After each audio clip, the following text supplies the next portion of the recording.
Good day, everybody. Welcome to Andrew's Life. I hope everyone's doing great today. So, is it a good time to buy real estate in 2025? Well, for most of you, I would say no. For a few of you, I would say maybe so.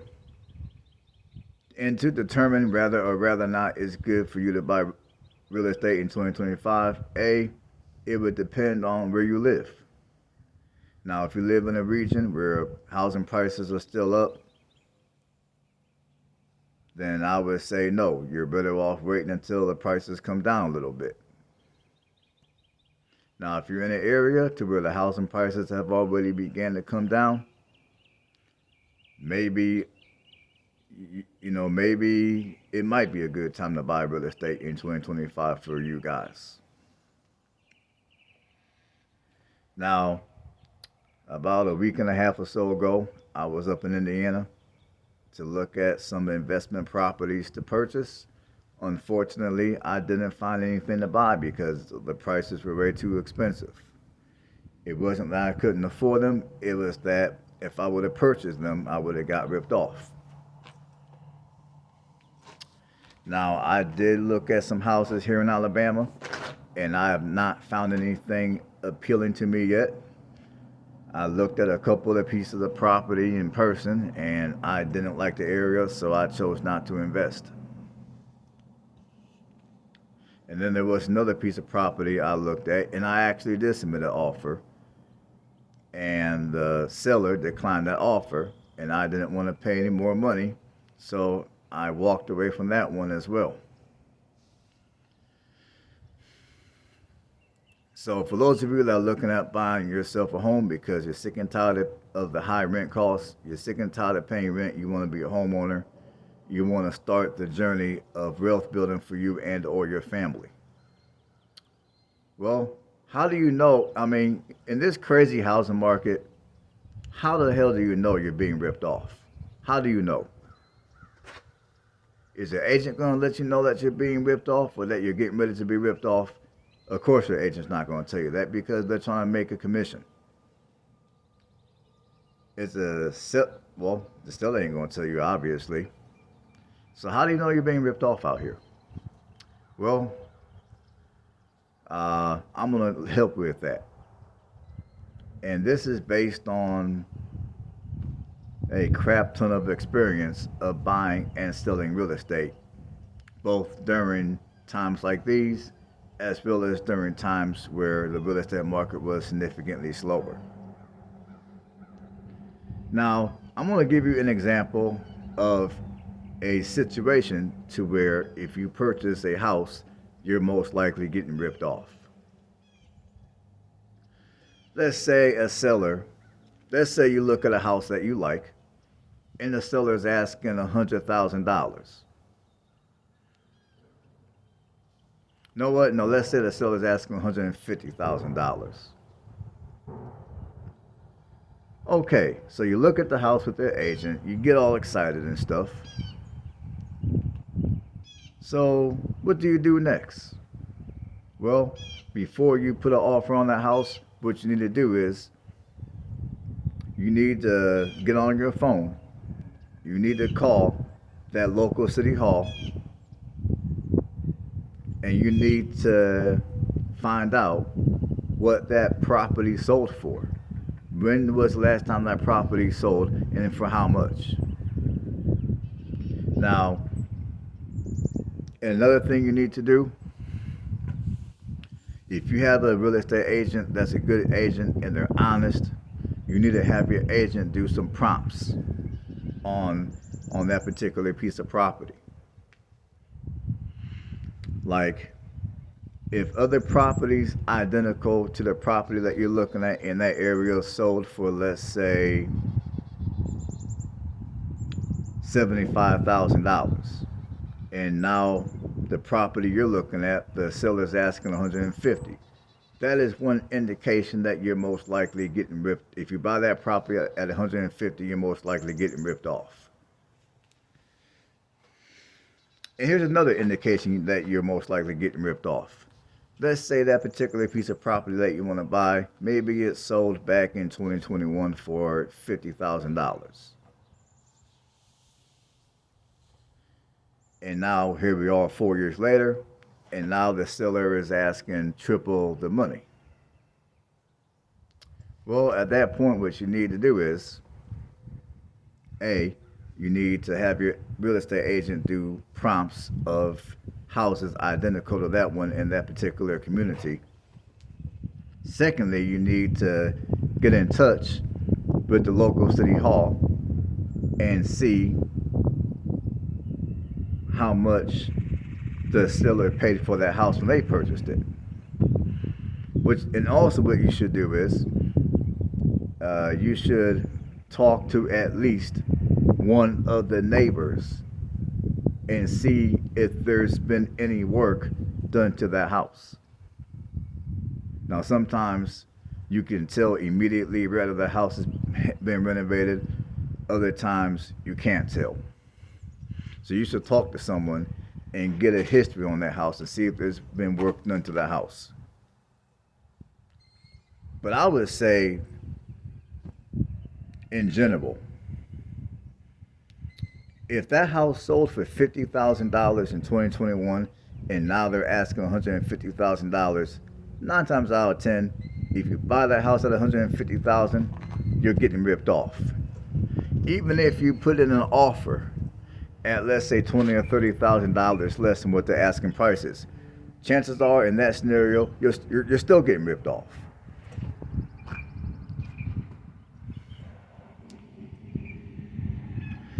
And now here's the next thing. How do you know whether it's even a good idea to buy a particular house? Okay, you're with your real estate agent. You're looking at this house. You like this house. You like the area. You like the house. You like the features. The house may have been freshly renovated. So how do you know whether it's a good idea to buy the house or not? Well, if you're like me and you're seasoned in home buying, you'll know that if a house has been freshly renovated, A, the house is probably owned by an LLC, which means B, you shouldn't touch the house with a 10-foot pole. Why? Because a house that has been freshly renovated owned by an LLC, 9 times out of 10, that renovation was done half-assed at best. It was done incorrectly at worst.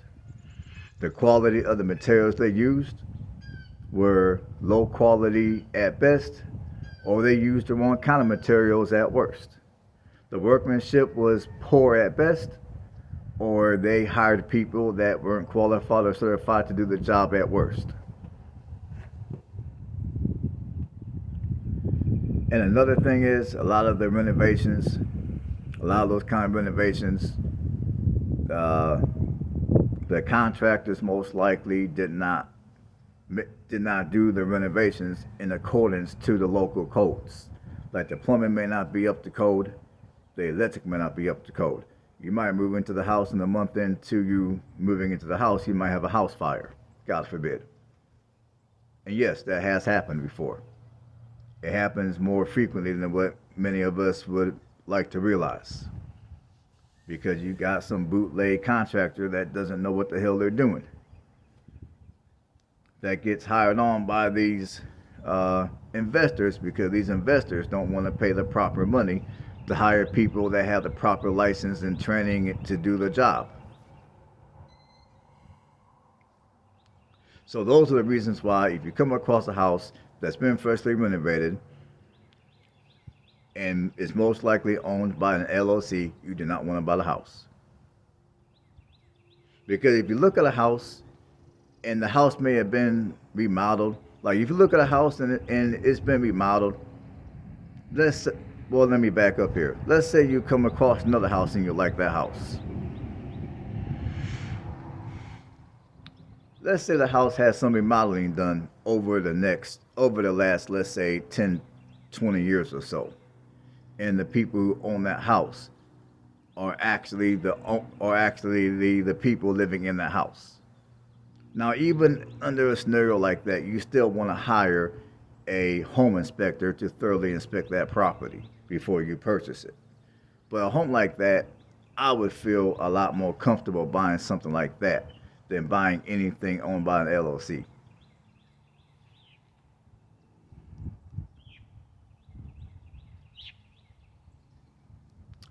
And for those of you that have been watching me for a while, you already know how I feel about a new house. I wouldn't touch a brand new house with a 10-foot pole. Because again, if you buy a new house, they're built like shit. The workmanship is shit. The quality is shit.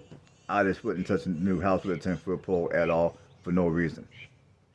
So I would say, whatever area that you're trying to move to, if you can't find a pre-existing house that's in decent condition or one that is reasonably priced that you're willing to fix up, I wouldn't buy a house at all for 2025. Because if you buy a house that's new, you're going to have nothing but problems. Because, like I told you, the new houses that they throw up now are just complete garbage. You might as well just pitch a tent up and live in a tent. Just saying. And I made a video, I forgot how long ago, but I made a video telling you guys my story about my experiences with brand new construction back in 2008, back when I was living in Lewisburg, Tennessee. So go check that video out. It's on this channel. And there's also endless stories that have been popping up on YouTube recently about all type of, about people that purchased new homes recently, and they had all kind of issues, all the way from bad foundations to bad roofing to the appliances not working to mold, whatever you name, whatever you can think of, people had issues with on many of your new constructions. So do not buy a brand new house, period. If you do, you'll be sorry that you did.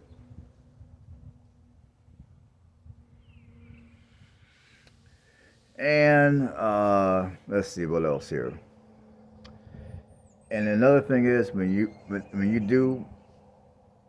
do buy your next home or you buy your first home, try to buy in a neighborhood that is safe. Because some of you, you're desperate to buy your first home. You're sick and tired of paying rent. I'd rather have you continue to pay your rent and wait until the market cools off than to jump in right now and buy something that's in a bad neighborhood just for the sake of saving some money, just for the sake of being able to buy something that's within your price range. I'd rather have you pay your rent for a longer period of time, wait for the market to cool down, than to buy something in a bad neighborhood. Because right now, with the housing market the way it is, if you buy something in a bad neighborhood, chances are pretty high that you're going to get ripped off.